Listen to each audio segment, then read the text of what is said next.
السلام علیکم ورحمۃ اللہ وبرکاتہ۔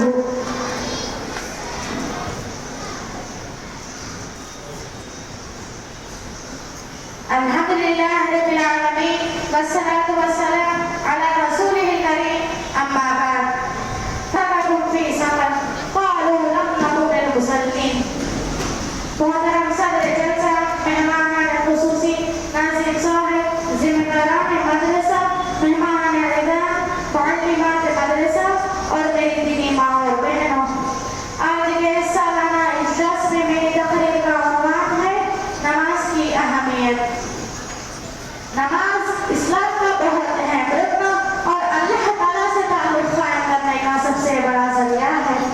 رسول اکرم صلی اللہ علیہ وسلم نے نماز کو اپنے آنکھوں کی ٹھنڈک قرار دیا ہے۔ نماز میں اللہ تعالیٰ نے ایک خاصیت متعارف رکھی ہے کہ نماز انسان کو گناہوں اور برائیوں سے روکتی ہے، مگر ضروری ہے کہ اس بات پر پابندی سے عمل کیا جائے۔ فرمان الہی ہے، اعوذ باللہ من الشیطان الرجیم، بسم اللہ الرحمن الرحیم، اتل ما اوحی الیک من الکتاب واقم الصلاۃ ان الصلاۃ تنہی عن الفحشاء والمنکر ولذکر اللہ اکبر واللہ یعلم ما تصنعون۔ اور بروز قیامت بندے سے بقول اللہ میں سے جس عمل کے مطابق پاس پرسی ہوگی وہ نماز ہوگی، جیسا کہ فرمان نبی صلی اللہ علیہ وسلم ہے، قیامت کے روز سب سے پہلے نماز کا حساب لیا جائے گا۔ جس کی نماز درست طریقے سے پڑھی جائے وہ کامیاب و کامیاب ہوگا، اور جس کی نماز بگاڑی گئی وہ ناکام و نامراد ہوگا۔ ترمذی۔ اس طرح اللہ تعالیٰ نے قرآن مجید میں کامیاب لوگوں کی نشانی بتائی ہے کہ وقت افراد اللہ تعالیٰ کی اقامت نماز اور اداء زکوٰۃ سے غافل نہیں کرتے۔ اللہ تعالیٰ نے نماز کو اقامت دین کی تمام تر جد و جہد کا حاصل قرار دیا ہے۔ اس طرح اللہ تعالیٰ نے قرآن مجید میں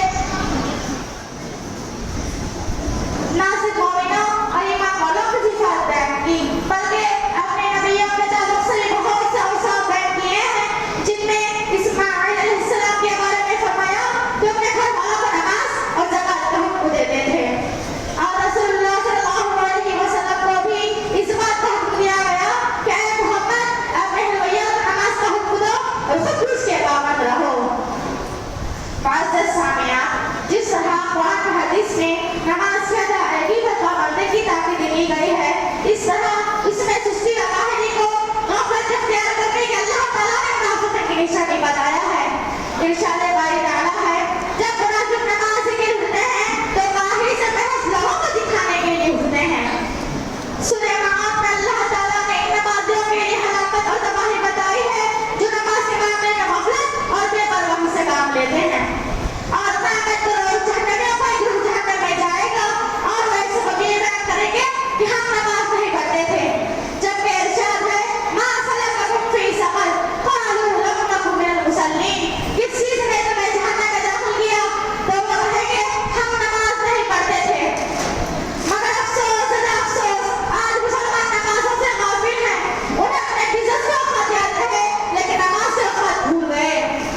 وہ اپنے فنکشن سے نماز یاد رکھ لیتے ہیں لیکن نماز سے ادائیگی کے فرائض بھول گئے۔ انہیں گانے یاد رہے لیکن قرآن کی صورتیں بھول گئے۔ آج مسلمان کی زندگی اتنی غفلت میں پڑی ہوئی ہے کہ مسلمان ہونے کا دعویٰ تو کرتے ہیں لیکن انہیں مسلمان کا کیا ہے پتہ نہیں۔ صرف نام مسلمان کا رکھ لیتے ہیں لیکن ایک مسلمان اور ایک کافر نے فرق کرنے والی نماز کو بھلا دیے۔ لہٰذا ضرورت اس بات کی ہے کہ لوگ نہ صرف مسلمان ہونے کا دعویٰ کریں بلکہ وہ نماز کی اہمیت کو سمجھتے ہوئے نماز کو صحیح طریقے سے ادا کریں اور نماز کو سستی و کاہلی سے بچیں۔ آخر میں اللہ تعالیٰ سے دعا ہے کہ اللہ ہم تمام کو نماز کو پابندی سے ادا کرنے اور 5 وقتوں کا نمازی بنا۔ السلام علیکم ورحمۃ اللہ وبرکاتہ۔ گزارش یہ ہے خواتین سے ایک منٹ،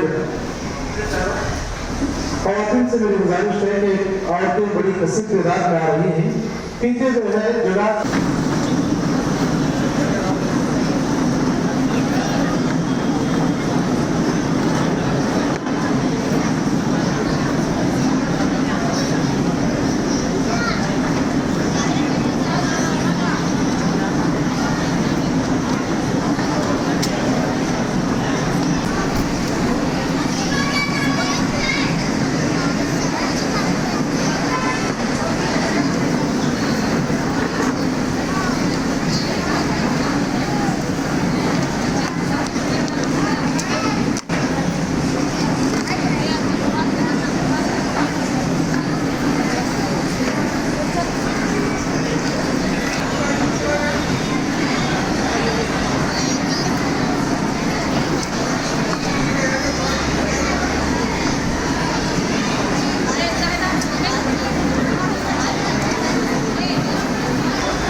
مائک.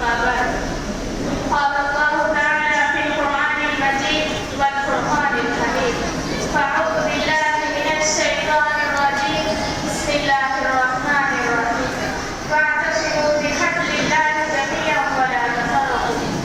محترم صدر جلسہ، مہمان خصوصی، ناظرین صاحب، ذمہ داران مدرسہ، مہمانان اکرام، معلمان مدرسہ اور میری دینی ماں اور بہنوں، آج کے اس سالانہ جلسے میں میری تقریر کا عنوان ہے اتحاد ملت کی اصل بنیاد قرآن ہے.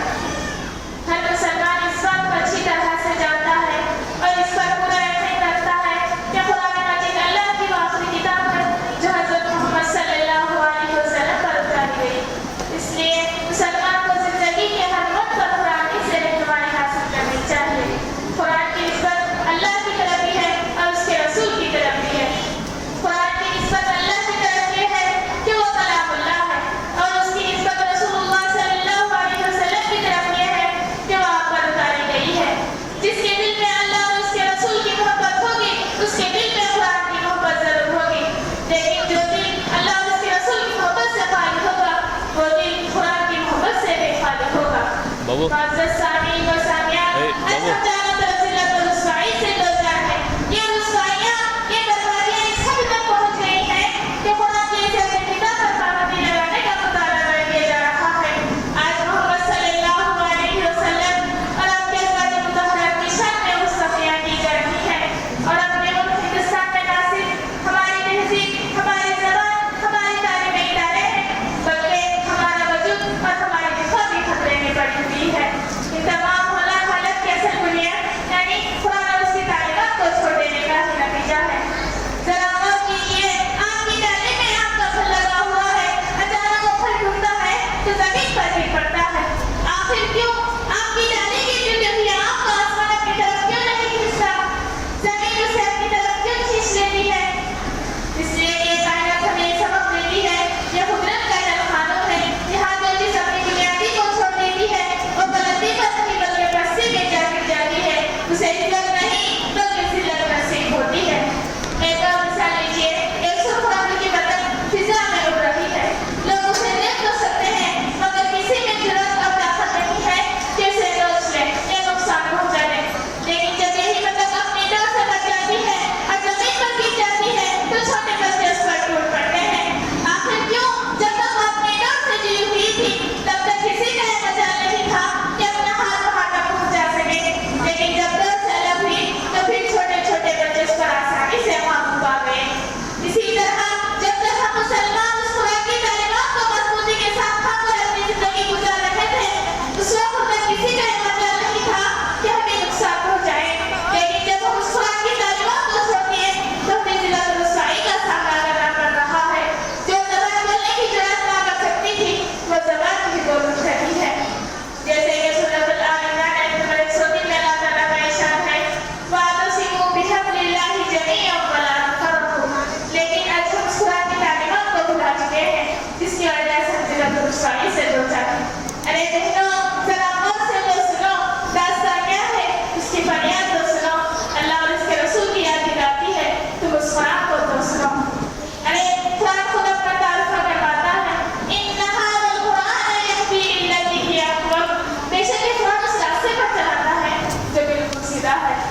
معزز سامعین و سامعات، جس طرح ایک مسلم باپ اپنے بچے کی انگلیوں کو پکڑ کر چلاتا ہے اسی طرح قرآن اپنے کھانے والوں سے وعدہ کرتا ہے اگر تم میرے طرح سبزہ ہو جاؤ تو میں تمہاری انگلی پکڑ کر چلوں گا، تمہیں راستے کے ٹھوکروں سے بھی بچاؤں گا اور منزل تک پہنچاؤں گا. لہٰذا ہم تمام کو چاہیے ہم قرآن کے مطابق اپنی زندگی گزاریں اور اس بات کی ضرورت ہے کہ اللہ پر پختہ ایمان رکھیں جیسا ہم اسلام پر ثابت ختم ہو جائے. آخر میں اللہ تعالیٰ سے دعا ہے اللہ ہم تمام کو قرآن کے مطابق اپنی زندگی گزارنے کی توفیق دے. السلام علیکم ورحمۃ اللہ وبرکاتہ.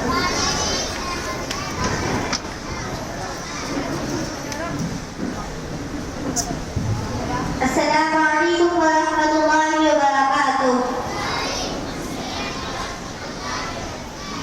الحمدللہ رب العالمین والصلاة والسلام علی رسولہ الکریم. اما بعد فقد قال اللہ تعالی فی القرآن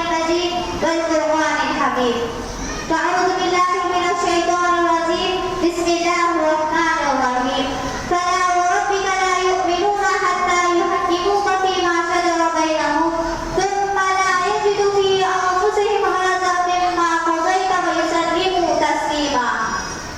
محترم صدر جلسہ، مہمان خصوصی، ناظم صاحب اور ذمہ داران مدرسہ، مہمانان اعزام اور معلمات مدرسہ اور میری دینی ماں اور بہنوں، آج کے اس سالانہ جلسے میں میری تقریر کا عنوان ہے محبت رسول صلی اللہ علیہ وسلم کے تقاضے. نبی کریم صلی اللہ علیہ وسلم کی محبت ایمان کا لازمی جز ہے. ہر مسلمان کے دل میں آپ صلی اللہ علیہ وسلم کی محبت اپنی جان، اہل و عیال، مال و دولت، مرض کی دنیا کی ہر چیز سے زیادہ ہونی چاہیے. جس کے دل میں آپ صلی اللہ علیہ وسلم کی محبت نہیں وہ مومن نہیں. کسی شاعر نے کیا ہی خوب کہا، محبت کی جس دل میں الفت نہ ہوگی، محبت کی جس دل میں الفت نہ ہوگی، سمجھ لو کہ قسمت میں جنت نہ ہوگی. نبی کریم صلی اللہ علیہ وسلم کی محبت سے سب سے بڑی علامت یہ ہے کہ وہ آپ صلی اللہ علیہ وسلم کے احکامات کے تعمیل اور منع کردہ چیزوں سے اجتناب کیا جائے، کیونکہ سچا حقیقی محبوب وہی ہوتا ہے جو اپنی محبوب کی بات مانتا ہے. ہر وہ کام جو اس کا محبوب ناپسند کرتا ہے اس سے دور رہتا ہے. محبت ہی اصل کی اور صحیح مفہوم ہے، اور آپ صلی اللہ علیہ وسلم کے بتائے ہوئے طریقے کے مطابق عمل کیا جائے. جیسا کہ سورۃ النساء نمبر 67 میں ارشاد ہے، فَلَا وَرَبِّكَ لَا يُؤْمِنُونَ حَتَّى يُحَكِّمُوكَ فِيمَا شَجَرَ بَيْنَهُمْ ثُمَّ لَا يَجِدُوا فِي أَنفُسِهِمْ حَرَجًا مِّمَّا قَضَيْتَ وَيُسَلِّمُوا تَسْلِيمًا. آپ کے رب کی قسم، یہ لوگ اس وقت تک مومن نہیں ہو سکتے جب تک کہ وہ اپنے اختلافی مسائل میں آپ صلی اللہ علیہ وسلم کو حاکم نہ مانے، اور یہ دنیا کی تمام امور میں آپ صلی اللہ علیہ وسلم کے طریقوں کو نہ اپنائے، اور اپنے دلوں میں کسی طرح کی کمی کو محسوس نہ کرے، اور آپ صلی اللہ علیہ وسلم کے فیصلے کو مکمل طور پر تسلیم نہ کر دیں. معزز سامعین و سامعات، صحابیات اللہ کے دیگر نیک بندوں کی گودوں سے ایسی نسل پیدا ہوئی جنہوں نے دنیا کو آدھی سے زیادہ علم حق و صداقت، عدالت اور شجاعت اور اخلاص سے بھر دیا. اب یہ سوال پیدا ہوتا ہے کہ پہلے اور آج کی نسل میں جو فرق دیکھنے کو مل رہا ہے اس کی اصل وجہ کیا ہے؟ ہم خواتین کو سوچنا چاہیے کہ ہم سے کہاں کوتاہی ہو رہی ہے اور ہم اپنی ذمہ داری کو کہاں تک نبھا رہے ہیں. ان کے جواب یہ ہے، آج خواتین اپنی نسل کو دینی تعلیم سے دور رکھتی ہے اور ان کے بچپن میں برائی پوری نہیں لگتی، اور ماں باپ ان کی اس برائی پر اپنے بیجا پیار سے نوازتے ہیں. معزز سامعین و سامعات، اس کا نتیجہ یہ ہوتا ہے کہ وہ بچے کے دل میں ایک بات بیٹھ جاتی ہے کہ واقعی کوئی اچھا کام ہے جس کے وجہ پر مجھے شاباشی مل رہی ہے. وہ لڑکا آگے چل کر اسی بگڑے ہوئے راستے پر چل پھرتا ہے اور اپنے والدین اور معاشرے کے لیے ایک ناصر بن جاتا ہے. اس لیے اپنی ذمہ داری کو سمجھتے ہوئے اپنے اولاد کو جھوٹ، چوری، دھوکہ، غیبت جیسی بری عادتوں سے نفرت دلائیں اور ساتھ ہی میں اچھے کاموں کی توجہ دلائیں، جیسے دینی تعلیم کا سیکھنا، علمی مجالس میں شرکت کرنا اور صحیح بات کی طرف رہنمائی کرائیں. جیسا کہ عمرو بن ابو سلمہ رضی اللہ عنہ کہتے ہیں، میں آپ صلی اللہ علیہ وسلم کی پرورش میں تھا، کھاتے ہی میرا ہاتھ سارے برتن میں گھومتا تھا. آپ صلی اللہ علیہ وسلم نے فرمایا، اے لڑکے، اللہ کا نام لو، اپنے دہنے ہاتھ سے کھاؤ، اپنے قریب سے کھاؤ. اس کے بعد سے میرا کھانے کا وہی طریقہ تھا. معزز سامعین و سامعات، لہٰذا جسمانی تربیت کے ساتھ ساتھ ضروری ہے کہ وہ اپنے گھر کے بچوں کو دینی، اسلامی، اخلاقی تربیت کی جائے، کیونکہ اس سلسلے میں عورت کی بڑی ذمہ داری یہ ہے کہ عورت اگر مومنہ، مسلمہ، پابند شریعت ہو تو یہ امید کی جا سکتی ہے کہ وہ آئندہ چل کر اس کے گھر والے اس کی اولاد کی اچھی تربیت کرے گی. اگر بدقسمتی سے دین و ایمان سے خالی، آزاد خیال، فیشن کی دلدار ہو تو وہ اپنی ذمہ داری کو کما حق ادا نہیں کر سکے گی اور آنے والی نسل اسلامی تربیت کے عادی ہوگی. عقل مندانہ سے دعا ہے کہ اے اللہ ہم تمام کو اپنی ذمہ داریوں کو سمجھ کر زندگی گزارنے کی توفیق دے. آمین ثم آمین. والسلام علیکم ورحمۃ اللہ وبرکاتہ.